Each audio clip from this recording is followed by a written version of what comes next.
ರಾಯಚೂರು ಜಿಲ್ಲೆಯ ನೂತನ ಜಿಲ್ಲಾಧಿಕಾರಿಯಾಗಿ ಪೂವಿತಾ ಎಸ್ ಅಧಿಕಾರ ಸ್ವೀಕರಿಸಿದ್ರು. ನೂತನ ಜಿಲ್ಲಾಧಿಕಾರಿಗಳಿಗೆ ನಿರ್ಗಮಿತ ಜಿಲ್ಲಾಧಿಕಾರಿ ನಿತೀಶ್ ಕೆ ಅಧಿಕಾರ ಹಸ್ತಾಂತರಿಸಿ ಶುಭ ಕೋರಿದ್ರು.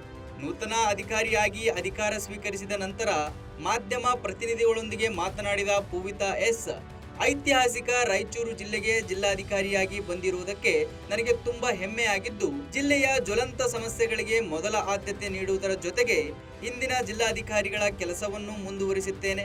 ಮಹಿಳಾ ಮತ್ತು ಮಕ್ಕಳ ಅಭಿವೃದ್ಧಿ ನನ್ನ ಮೊದಲ ಆದ್ಯತೆಯಾಗಿದೆ. ಜಿಲ್ಲೆಯ ಚುನಾಯಿತ ಜನಪ್ರತಿನಿಧಿಗಳು ಮತ್ತು ಸಾರ್ವಜನಿಕರ ಸಹಕಾರವನ್ನು ಕೋರುತ್ತೇನೆ ಎಂದು ಅವರು ತಿಳಿಸಿದರು. ಇದಾಗಿತ್ತು ಈ ಹೊತ್ತಿನ ಸುದ್ದಿ. ನಿರಂತರ ಸುದ್ದಿಗಾಗಿ ನೋಡ್ತಾ ಇರಿ ಸಂಪೂರ್ಣ ನ್ಯೂಸ್. ಇದು ನೊಂದವರ ಧ್ವನಿ.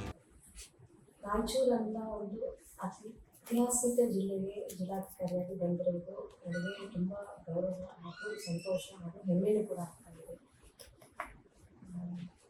ಈ ನಾರ್ತ್ ಕರ್ನಾಟಕದಲ್ಲಿ ಇದು ನನ್ನ ಮೊದಲನೇ ಪೋಸ್ಟಿಂಗ್. ಸೊ ಜಿಲ್ಲಾಧಿಕಾರಿಯಾಗಿ ಮಾಡಬೇಕು, ಕಲ್ಯಾಣ ಕರ್ನಾಟಕದಲ್ಲಿ ಮಾಡಬೇಕು ಅಂತ ಇತ್ತು. ಸೊ ಅದೇ ರೀತಿ ನನಗೆ ರಾಯಚೂರು ಜಿಲ್ಲೆಗೆ ಜಿಲ್ಲಾಧಿಕಾರಿಯಾಗಿ ಪೋಸ್ಟಿಂಗ್ ಕೂಡ ಮಾಡಿ ಕಳಿಸಿದ್ದಾರೆ. ಸೊ ಇಲ್ಲಿ ಈ ಜಿಲ್ಲೆಯಲ್ಲಿ ಏನು ಸಮಸ್ಯೆಗಳಿದೆ, ಜಿಲ್ಲೆಗೆ ಏನು ಅಗತ್ಯತೆಗಳು ಇದೆ, ಅದಷ್ಟನ್ನು ಆದ್ಯತೆಯಾಗಿ ತಗೊಂಡು ಅದಷ್ಟನ್ನು ಪ್ರಾಮಾಣಿಕವಾಗಿ ನಿಭಾಯಿಸುವ ಕೆಲಸವನ್ನು ಮಾಡುತ್ತೇನೆ. ಸೊ ಜಿಲ್ಲೆ ಜನತೆಗೆ ಏನು ಮೆಸೇಜ್ ಕೊಡ್ತೀನಿ?